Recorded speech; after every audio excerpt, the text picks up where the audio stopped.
All right, you guys, happy Thursday. Last show until I take a much needed break. And it's going to be a good one. As always, as we continue this investigation, we are definitively getting closer. So what do we recall? Well, we were told that Charlie just had healthy bones, that it was a miracle that the gun did not take his neck out and that his spine somehow stopped it. I can now officially debunk that Marvel storyline and therefore refocus our investigation on what actually happened on 9/10 because I have new information and I'm presenting it to the public today. So Candace Owens isn't just poking around anymore. She's diving headfirst into a digital hurricane swirling around one of the eeriest, most whispered tales social media's ever cooked up. This time, forget clout or clicks. Candace insists it's all about truth that someone tried to bury deep. While mainstream outlets curiously bite their tongues, she's tiptoeing into the darkness, tossing out questions that most wouldn't dare whisper. Who really pulled the strings to shove Charlie Kirk out of the limelight? Owens claims she's sitting on some seriously touchy receipts, texts, emails, and notes that, if legit, could flip this whole saga on its head. Still, she warns these are her discoveries alone, not officially verified by anyone in charge. And just when you think it can't get weirder, she drops the bomb. She's already sent a secret backup to her inner circle, guaranteeing that even if she vanishes, the truth won't. I went ahead this week and sent around a life insurance policy of sorts, a package rather, to people that I trust, a package filled with text messages, emails, private communications, videos, and private legal documents. So if anything happens to me, you guys will know exactly who it is that has been making my life a living hell over the past couple of years. The revelation sent shivers rippling through every timeline. It painted Candace Owens as a woman fully aware she'd stepped into dangerous territory and completely unwilling to retreat. Then came the twist that blew social media sky high. Several sources claimed Charlie Kirk looked visibly shaken in her last public moments, as if she felt a storm closing in. Now, Candace admits she fears for her safety too, and you can hear it. Steady, defiant, laced with warning. She's ditched the cautious tone. She's speaking loud and clear. If anything strange goes down, the truth, she vows, will hit the web. And it's not empty talk. It's like an online trap wired to spring the second silence falls. Candace insists she's handed every document, message, recording, email, and video to 8 trusted allies, her self-declared vault of truth. Even if someone tries to muzzle her, she says the data's coming out anyway. It's not panic, it's precision. A fearless statement that says, "Erase me if you can, but my truth's untouchable." The internet's reaction? Explosive. One stunned host even joked that after seeing this circus, he might just need his own dead man trigger before the truth gets buried again. People that are trying to bankrupt me and my family, that are threatening us, to sue us. Everything that Kanye said was so real, okay? I'm now at that point where you look back and you go, man, Kanye was right. He was really saying something about what it takes to leave, to fight for custody of your own soul. Just leave me alone. Let me say what I believe and you say what you believe. Fight fair. Why do you always have to make this threat to bankrupt people? Though Candace Owens kept her tone breezy, there was a razor edge hiding beneath it. The air felt charged, like something ominous was hovering just beyond the shot. Even she admits that telling the truth today isn't a fame stunt. It's a gamble. It's like watching a magician repeat the same illusion endlessly. You already know the secret before the hat even twitches. And then Candace drops a line that freezes the room. It's more than a quote. It's a warning, a dare, maybe even a prophecy. From that moment, the internet caught fire with one burning question. Is Candace exposing something that's been staring us in the face, or are we just pretending it's not there? She declares, "You already know where the rabbit's headed before the hat even moves." A phrase that sounds less like poetry and more like a cipher for those paying attention. Within minutes, timelines detonate. Analysis, breakdowns, theories, and frantic decoding of her every word flood the feed. And I want you to know that those people, if anything happens to me, they have my explicit permission to release it all, detonate it all, expose all of these people in politics and in the movement who behave like this behind the scenes. It's necessary. And I highly recommend every single person that is out there that has a platform and is going through things and is scared, do the same. Send everything around to about 8 people that you trust. And I mean, I've ranged it. I sent it to journalists, text messages, and screenshots to people ranging from Max Blumenthal to Andrew Tate. They won't know where it's coming from. The whole scene played out like a page torn straight from a spy thriller. Everyone instantly caught what Candace Owens was hinting at, even without her dropping a single name. And suddenly, things felt dangerously real. Candace wasn't just tossing out hot takes or riling up her fan base anymore. She was peeling back layers of something larger, organized, calculated, and sealed tight. She claims her proof is secured and untouchable, urging other creators caught in similar storms to do the same. Back it up, scatter it, encrypt it, turn every file into a digital jigsaw no one can destroy. Candace goes further, revealing she's already shared her entire archive with a handful of trusted journalists and public figures. Their identities? A total mystery.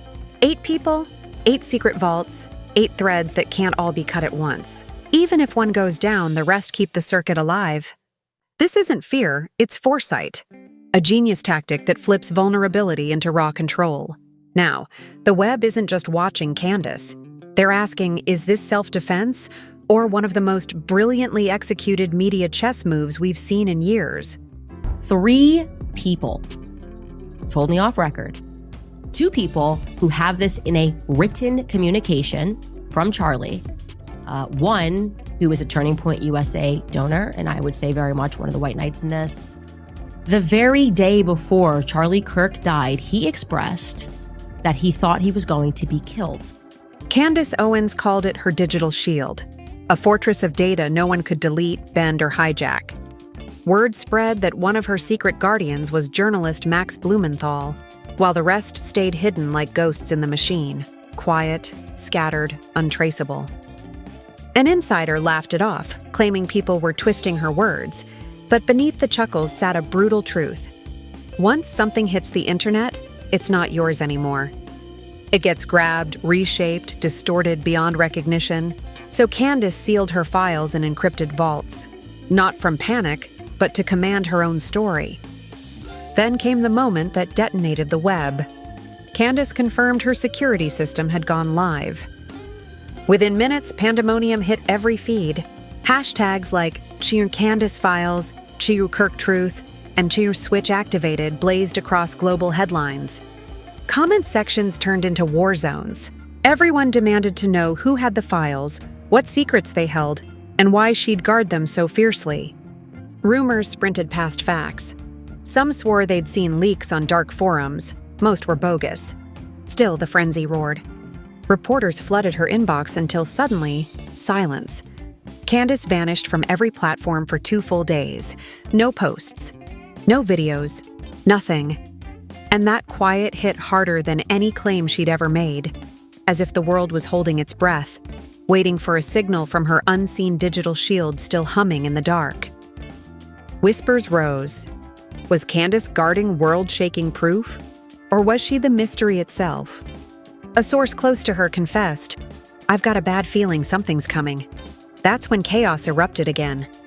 3 independent voices claimed Charlie Kirk had told confidants, "I think they're going to hurt me." He never said it directly to me, but I trust those who did. I'm sharing this because maybe the ones who cared for him will finally speak up. Off the record, no recordings, just memory. What stuck most was the tremor in his tone, that gnawing sense something dark was closing in. Those private talks may never surface, but the pattern's undeniable. Insiders say the rift between Charlie and his elite backers had grown far beyond money. It was about power, control, and independence. He'd started pulling away from the puppet masters behind the deals and global ties, a move that rattled the top brass used to writing the script. And just a day before everything imploded, Charlie allegedly told friends it felt like the walls were closing in. Around him, It felt as if the truth he'd been chasing was finally circling back, and it wasn't coming gently. He said the unease wasn't from strangers but from them, and ever since, that single word, them, has ruled every theory, every podcast, every midnight live stream. Candace Owens repeats it like a spell, them. The way she drags the syllable, the drop in her tone, it pulls viewers closer, whispering the question everyone's thinking. Does she know who they are? Or is she still playing the same dangerous game the world's caught in? Now the internet is frozen, breathless. If Candace is right, what's coming could rewrite everything we thought we knew. This isn't rumor territory anymore. It feels like a countdown ticking in real time. Then suddenly, a short, shaky clip surfaces. Charlie Kirk, alone in his car, filmed a day before the Utah incident. His voice is low, eyes darting, uneasy. If anything happens to me, he says, look at the ones who switched sides. Within hours, the footage detonates online. Some swear it's authentic, others call it staged, but it doesn't matter. The web implodes. Analysts freeze frame every blink, fans decode every breath, and the press swarms like sharks smelling blood. One question echoes across every platform. Who are they? Critics mock Candace for chasing ghosts. Believers call her the only one brave enough to speak. But the more she's ridiculed, the louder her army grows. Within hours, floods of users storm X and Rumble chanting the same line. They silenced one voice, now they fear the next.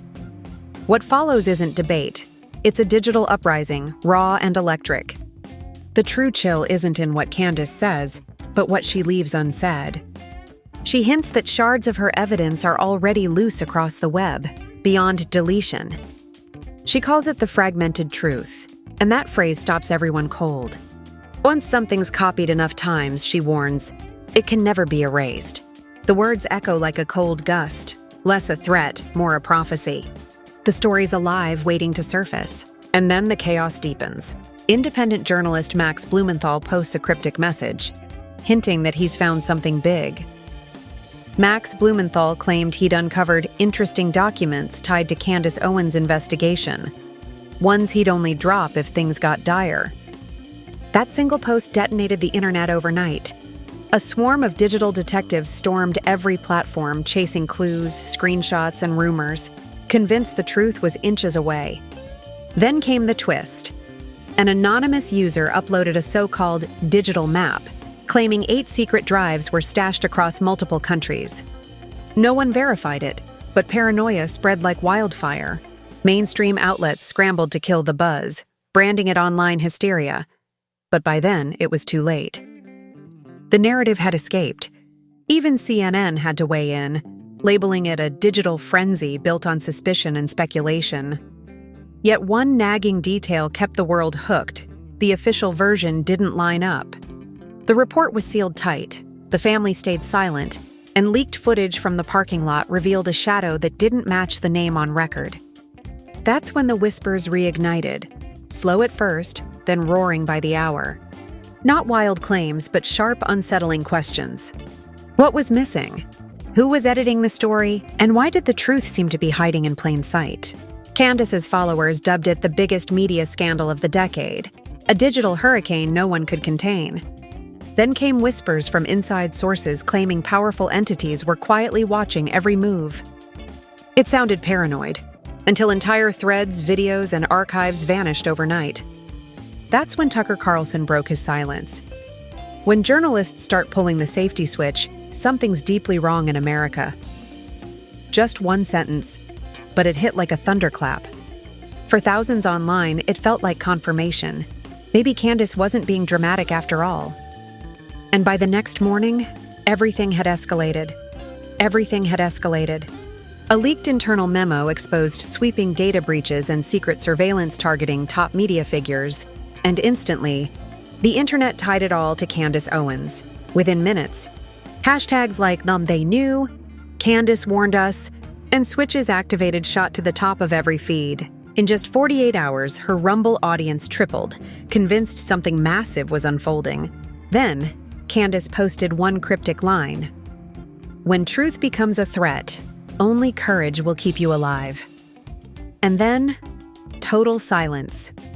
2 days, no posts, no streams, nothing. Panic rippled through her followers. Where was Candace? Was she okay?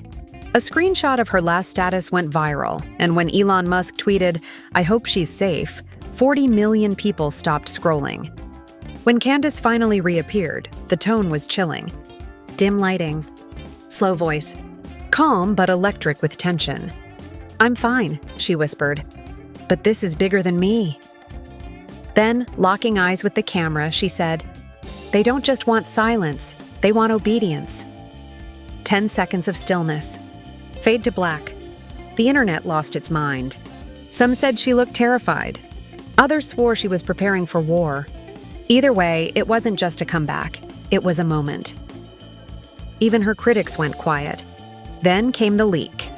A blurry screenshot of an alleged email from Candace's encrypted account titled, "Don't Delete, Part 1, Funding Conflicts Docs." Every account that posted it was instantly banned. Coincidence? The internet didn't think so. Theories exploded. Did the file expose sponsors, or was it a trap? No proof, no clarity, just chaos. Hours later, Candace went live again. Eyes blazing, voice trembling, she declared, "They tried to erase me, but I'm still here. The truth was never theirs to bury." Her defiance spread like wildfire. The web had a new obsession: the Kirk files, the mysterious codes 3A, 5C, 7H. Real or fake, it didn't matter anymore. The myth had outgrown the facts. Those files weren't just data, they were symbols, proof that no matter how powerful the system, someone will always fight back. And then a new name surfaced: the Candace Pact. 8 anonymous figures, 8 hidden vaults, 1 unbreakable promise: once truth is free, it can't be contained. What began as mystery had become a movement, a tangled collision of power, panic, and belief. Because if even a fraction of what Candace claimed was real, this had already moved past Charlie Kirk. This wasn't just a story anymore. It was a warning about control, manipulation, and the cost of truth. But one question still haunts the web. Who are they? Who made Charlie afraid before everything fell apart? When the Utah police website finally came back online after nearly 2 days, people immediately noticed something wasn't right. Small details had changed: dates, timestamps, even parts of the public record that had been archived just hours earlier. Screenshots taken before the shutdown didn't match the updated version. The section referencing the parking lot footage was gone, and the listed contact officer had been replaced with a name no one could trace. Reddit threads lit up like wildfire. Users compared cached versions, trying to reconstruct what was altered. Hashtags like Char, the edit, our Utah files, and our digital cover-up began trending across X and Rumble. It wasn't just speculation anymore. People had proof that something had been changed. Candace's followers flooded her page, demanding answers. Hours passed in silence. Then finally, a message appeared on her feed. It wasn't a video this time, just text, stark and simple. They can rewrite the file. They can't rewrite what we saw. The post hit like lightning. Within minutes, it had over 10 million impressions. Journalists scrambled to confirm whether Candace had evidence tied to the altered records. Theories multiplied. Was this what she'd meant by the fragmented truth? Were the missing records part of the 8 encrypted vaults she'd hinted at? Independent analysts claimed the police server logs showed foreign access points, though no official statement verified it. The mainstream outlets called it a technical error, but the timing was impossible to ignore. Right after the viral clip. Right after Candace's cryptic countdown. For many, this was no longer a debate about one clip or one influencer. It had become something far larger. A story about digital control, buried evidence, and a narrative too big to manage. By now, one thing was clear. The truth wasn't hiding anymore. It was fighting back, and somewhere in the chaos, 8 unnamed people, the so-called Candace Pact, were holding the pieces of something the world wasn't meant to see. It was like a scene ripped straight out of a cyber thriller. Case files missing. Timestamps wiped, crucial footage gone as if it never existed. No notice, no statement, just a digital black hole where evidence used to be. And the silence that followed wasn't peaceful. It hummed with tension, like the quiet before a storm. Even the loudest skeptics began to hesitate. The timing, the data loss, the eerie precision, it all felt too perfect to be random. Then came the post that set the internet ablaze. They're erasing their tracks right under our noses. 2 million views in an hour, outrage spreading like wildfire. How does a public case lose half its data overnight? It wasn't incompetence, it was choreography. And just when the chaos peaked, Candace Owens returned. The screen flickered, her face appeared, calm, fierce, eyes burning with purpose. Her tone was razor sharp. "If they think Charlie's story ends in Utah," she said slowly, "they're wrong. His story is just beginning." She leaned closer, voice dropping to a whisper. "One of the 8 has acted. The rest will follow." That single sentence detonated across the internet. Was she confirming a leak? Triggering something? No one knew. Within hours, Dead Man Switch shot to the top of global search trends. Talk shows couldn't keep up. Some mocked her, others braced for impact. And now, the internet sits in eerie suspense. No leaks, no updates, just collective breath-holding as millions stare at their screens, waiting for the next domino to fall. What's next? A revelation or a shutdown? Drop your thoughts below, hit that like, and subscribe, because whatever happens next, it won't just shake headlines. It'll shake everything.